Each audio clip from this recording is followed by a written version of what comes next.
Hey BuJo class, welcome to week 2. For week 2, we're going to focus on productivity and we're going to set some goals. But I hope that you're going to find that we're going to do this in a different way and we're going to look at it from a different viewpoint than what we've ever looked at it in school or maybe read in a book.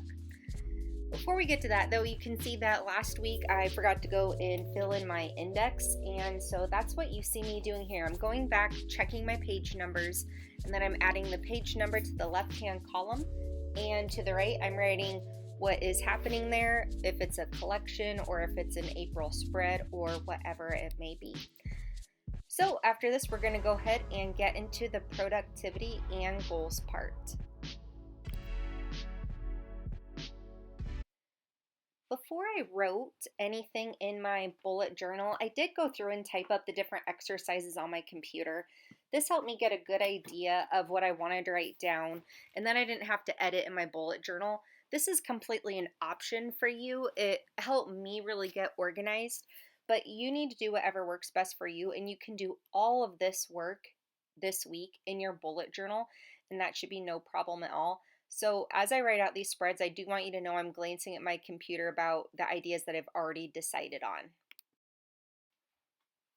For exercise number 1, you're simply going to make a list of goals, a list of things that you would like to do. Now for me, thinking about goals is really hard to do because I just think, well, if I wanted to do it, I would just do it. But in this case, this exercise was very helpful because I spent a lot of time imagining what I want for myself in the future. And as a really busy person, being a mom, being a teacher, I don't spend any time doing this at all. So this for me was the hardest part of the activity. I spent about 3 days this week just thinking about what my goals were so I could write them down on this spread. Now, once I had them figured out, it was pretty easy to move forward. But I really had to think about, what do I want for myself in 5 years? What are things I want to do before I die? What kinds of items would be on my bucket list? What do I want to do here maybe pretty quickly? And what do I want to do later? So I think this is the bulk of the week, is really thinking about what you would like. You can even go online and take a look at different people's bucket lists or 20 things to do under 20 lists, and they will give you all kinds of ideas of things that you could write for goals. But mostly we just want to make sure that you stay true to yourself and you write goals that are important and personal to you. For this reason, I'm not going to share any spreads that anyone sends me this week. And if you want to send me pictures of your spread but kind of blur some stuff out, that's okay, because if goals aren't personal, there's no point in writing them. If it's not significant to you, if it's not important to you, then you just need to scratch it off your list. And this list is very editable. So feel free to write down your goals and also feel free to cross them out if you later decide that they're not as important to you as they once were. We are going to choose some goals here really quick though that are going to be more important for others, but I don't want to get ahead of myself. So next up, we're going to have exercise 2, and you can see that I have that outlined on the right hand side of this spread. On the left hand side, I'm just writing out my goals and decided to do it a little bit fancy this time.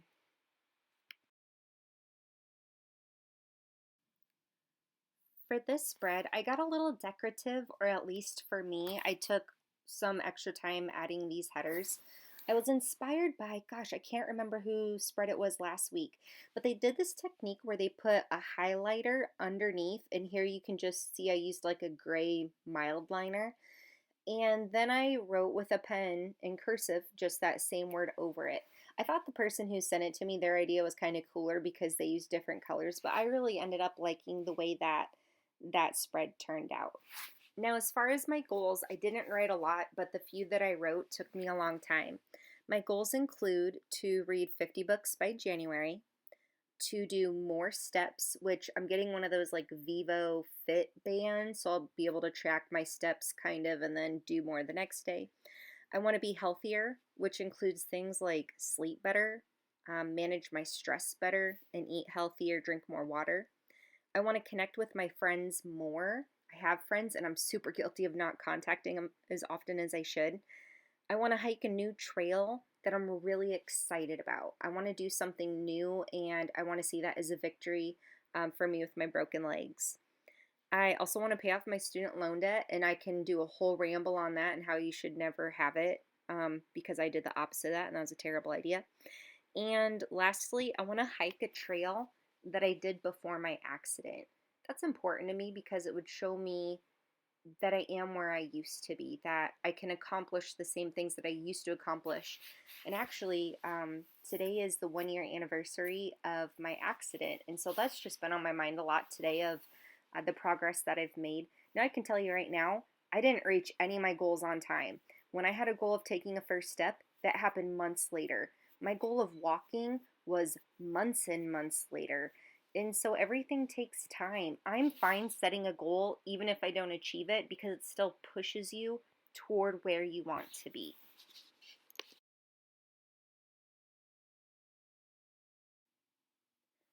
Writer Carroll is a big proponent of the 5-4-3-2-1 spread. And for that reason, I think we should take a look at doing it this week and giving it a try. I've never done this before. And even though in my mind I thought I knew how it turned out, it didn't turn out the way I expected. I was actually quite surprised at the goals and plans I set for myself, and I'm really excited about them. So, on the right hand side of your goals, you're going to write down, and it can be in a very simple list 5-4-3-2-1, and you're going to take your goals and timeline them out. For example, for my first goal of reading 50 books by January, that's something I can accomplish, less than a year. So I need to now put it in a category of 5, for I need at least 5 years to do it, 4 for 4 months, 3 for 3 weeks, 2 2 days, or 1 1 hour. Now I know these times seem kind of out there, but it really puts it into perspective of how quickly can you do them and how much time is needed. So for me, reading 50 books, I put that under my 4 category. For my next step of doing a hike that I had never done before, I decided to put that in my 4 month category. That's something I'd like to complete by next fall, is to go to Wisconsin again and do a similar hike, as well as do some new ones here and there, but to do one that I had done before. For number 5, for the 5 years, I put in here that I want to hike a new trail, an exciting trail, like maybe, some of those bigger trails off by the coast. I found this other trail called the Mountain to Sea Trail that I thought was pretty exciting. And what we're going to find out is your 5-4-3 goals are your long-term goals. Those are goals that we're actually going to make steps for. Your goals for 2 and 1 are your short-term goals, and there are goals that we are going to be adding to your daily agenda here just in a bit. I did take some time to decorate this page. I kind of did the same theme of writing the numbers 5-4-3-2-1 in my gray marker pen, and I tried to keep doing these little flags. I saw someone on Instagram do it, and they use colors, and it looks super cute. So I did it with just this basic black color scheme, and I think it worked okay. I did use my gold pen to incorporate a little bit of color, and you're going to see on the other pages as we go that I use that gold pen and kind of bring it back into a similar theme. Now this was a little bit tricky, and this is why I was glad that I typed it out on my Chromebook first, because I was able to edit my goals and change them and reword them and kind of put them in a timeline that made sense for me. So when I wrote them in my bullet journal, I could just, write them down really fast. If I wasn't doing this for a video, I would have taken my time and just wrote them in the book and not worried about it so much. I just wanted to make sure I could do this speedy quick for you guys so you could get a look at what it looks like. So here are exercises, I believe, number 2 and number 3, because exercise 1 is done before this, not in your bullet journal. To finish this exercise, you're going to take everything in your 2 and 1 columns, and you're going to actually put them in this week's spread as a task. Now you can see that I'm just reusing a page that I created for you before, since this isn't my real bullet journal that I use. But this is quite handy because the goals that you set, you're actually going to do. You're actually going to take those steps and move forward. For example, my goal for 2 days was to connect with friends more. So what I did is I picked certain friends I wanted to connect with, and I made sure to put that. On Thursday it says call Blake. Tuesday was call Blake, Thursday is call Aaron. I think another day is call my friend Emily about her wedding. And this is to ensure that the things that are important to you, that are worth your time and energy, you're actually scheduling so you get to do them. So, the great part about this activity is it's going to keep us very accountable to our goals and accomplishing what we want for ourselves. The next step of this process is writing out one of your goals. And so I picked the biggest goal I had, which is to hike a new hike. And I wanted to do a bit of a decorative spread for this. You certainly don't have to. Writer Carol suggests that you leave one whole page in your bullet journal for this goal that you choose. That's important. And in the PowerPoint, or excuse me, the Google Slides, it talks about choosing 5 goals from your personal life and choosing 5 goals from your academic or professional life. I felt that was really overwhelming at the moment, so I just picked personal goals, and that's why you just see me doing the spread on those. For my hike a new hike goal, I decided to make it really specific, and so this is what it says. It says, I want to travel to Asheville, North Carolina. I want to hike on the Mountain to Sea Trail at least 10 miles. And I want to do that with my pack and my boots on. I want to wear regular shoes, my normal hiking boots, and I want to be able to carry my pack because right now that's not something my legs can handle, so that's a big goal for me. As you can see, I decided to decorate it up a bit. I took some craft paper that I have because it just is the aesthetic that I like, and I ripped it into pieces and then I just wrote on it and I glued it right on there with a glue stick. And now I'm just decorating some mountains on it and adding some shading to it.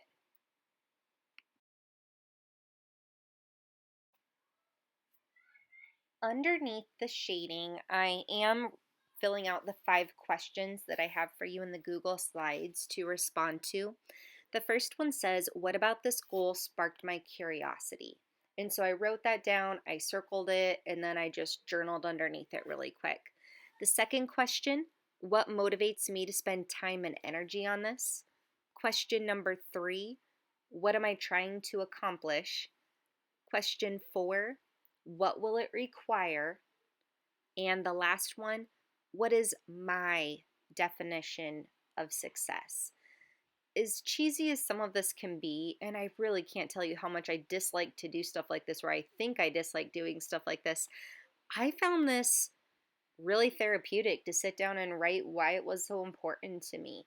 Now I feel very tied to this goal. I know what motivates me. I know why this is important, and it is a really important goal to me.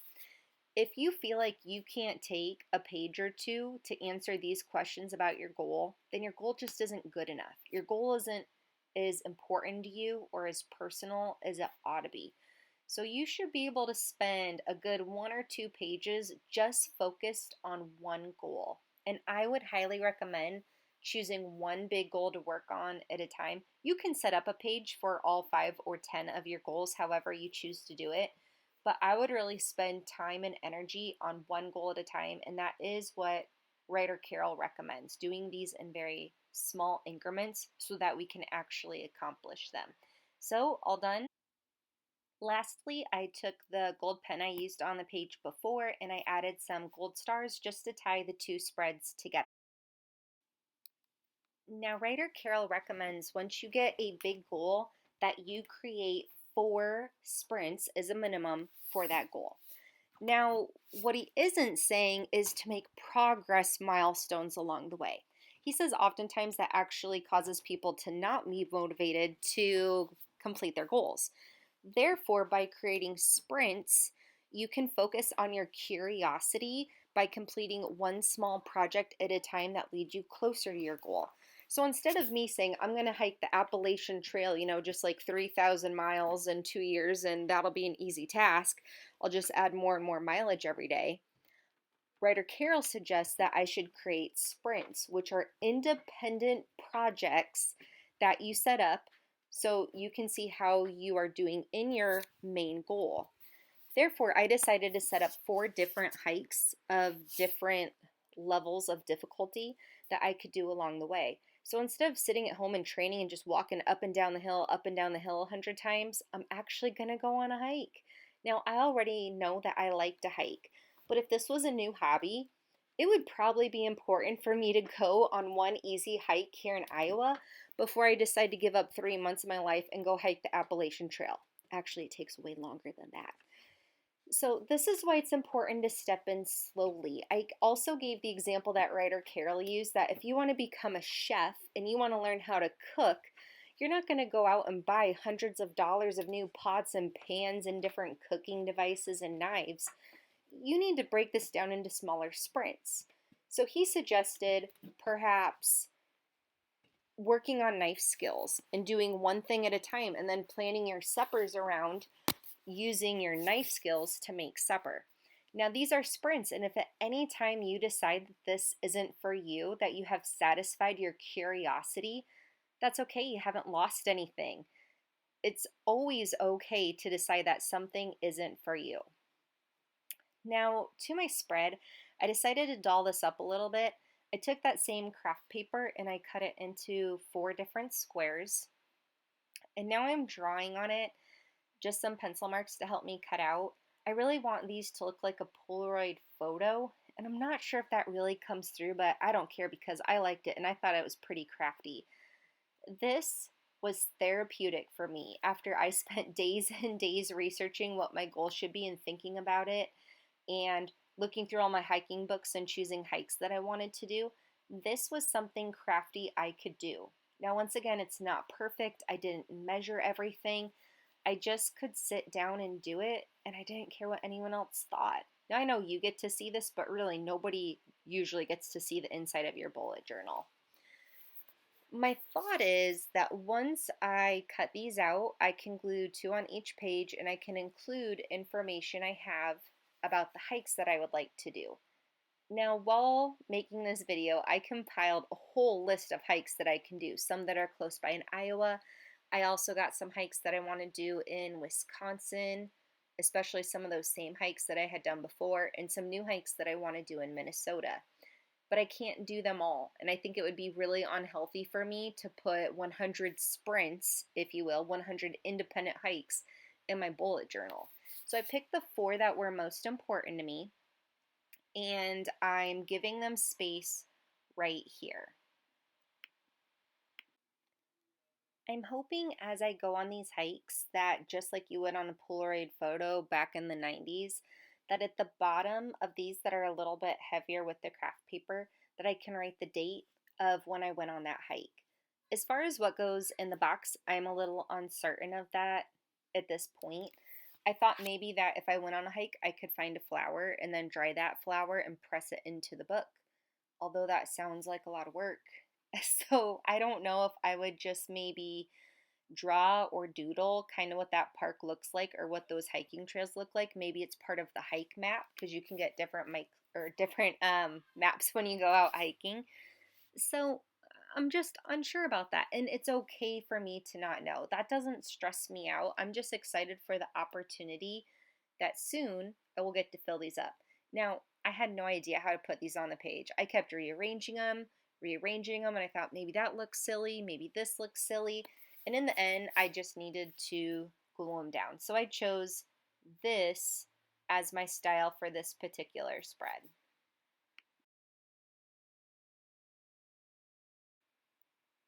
Finally, once the glue dried, I went in with one of my markers that was a little bit thicker and I wrote in cursive the name of each park that I wanted to go to. In this case, Governor Dodge State Park is in Wisconsin, and that's a hike I did before my accident, so that's a hike I want to do again.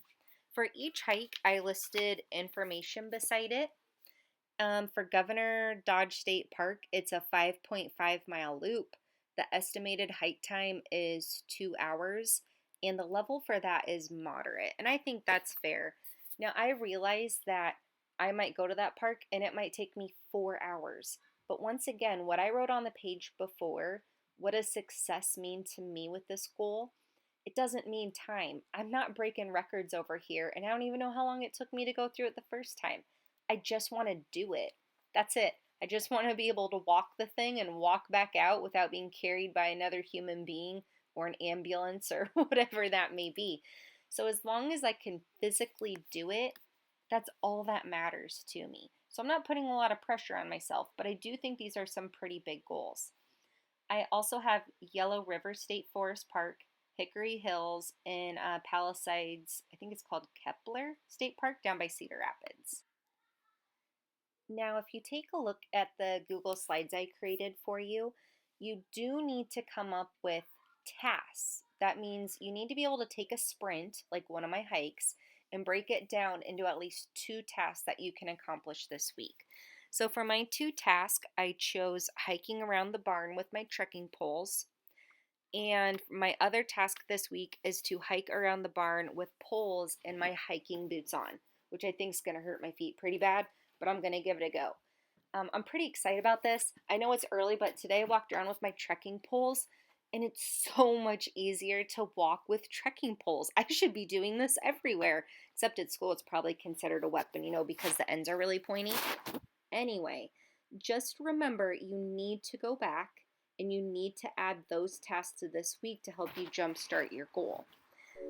Now this time I actually remembered to go back into my index and record the page numbers that I had added to my bullet journal.